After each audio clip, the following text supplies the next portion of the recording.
नमस्कार छात्रगण। आज इस वीडियो में हम कवि सुदामा पांडे धूमिल की कविता रोटी और संसद पढ़ेंगे और उसका भावार्थ समझेंगे।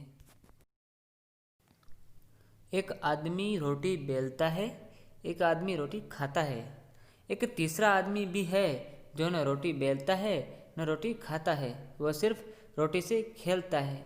मैं पूछता हूँ, यह तीसरा आदमी कौन है? मेरे देश की संसद मौन है।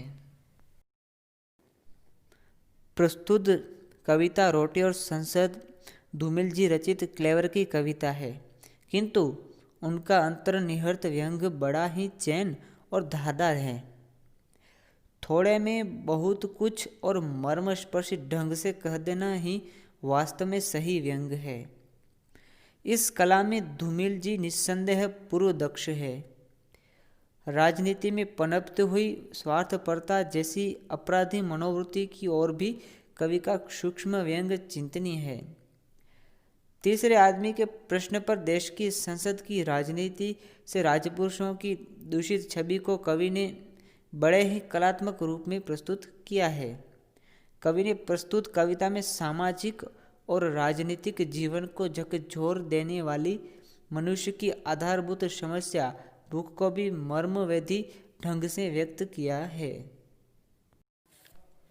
यहाँ रोटी बेलने से तात्पर्य है कि श्रमजीवी वर्ग अपनी आजीविका के लिए कठिन परिश्रम करते हैं और मेहनत करते हैं। दूसरा वर्ग है भूखों का, अर्थात जरूरतमंद लोगों का, जो अपनी आवश्यकताओं को पूर्ण करने के लिए परिश्रम करते हैं। परंतु जो तीसरा वर्ग है, जो भ्रष्ट और स्वार्थी वर्ग है, जो कभी परिश्रम तो करते नहीं हैं बल्कि मजदूर वर्गों का शोषण करते हैं। कवि इस तीसरे आदमी के बारे में देश की संसद से प्रश्न पूछते हैं कि यह तीसरा आदमी कौन है, लेकिन देश की संसद मौन रहती है। संक्षेप में कहें तो प्रस्तुत कविता द्वारा कवि धूमिल जी ने वर्तमान समय की दूषित राजनीति पर करारा व्यंग किया है। किस प्रकार मजदूर वर्गों का भ्रष्ट नेताओं द्वारा शोषण किया जाता है, इस पर भी कवि ने प्रस्तुत कविता में व्यंग किया है। कवि कहते हैं कि तीसरे आदमी का लक्ष्य केवल श्रमजीवियों या मजदूर वर्गों के श्रम से मनोरंजन करना या ऐश प्राप्त करना होता है। प्रस्तुत कविता द्वारा कवि ने अभावग्रस्त एवं श्रमजीवी आदमियों के चरित्र को भी उजागर किया है। यहाँ तीसरा आदमी कोई श्रम नहीं करता बल्कि केवल वह श्रमजीवी वर्गों का शोषण करता है। कवि अंत में देश की संसद से प्रश्न करते हैं कि यह तीसरा आदमी कौन है, परंतु कवि को उनके प्रश्न का उत्तर नहीं मिलता क्योंकि देश की संसद मौन रहती है। प्रसिद्ध कहानीकार एवं समीक्षक डॉक्टर श्रीराम त्रिपाठी के मतानुसार कविवर धूमिल जी ने प्रस्तुत कविता में सामाजिक विषमता के मूल कारण को खोजने का प्रयास किया है, साथ ही उस पर जमकर व्यंग का कुठाराघात भी किया है। कवि कहता है कि एक आदमी है जो रोटी बेलने की मजदूरी करता है, वह वास्तव में श्रमजीवी है।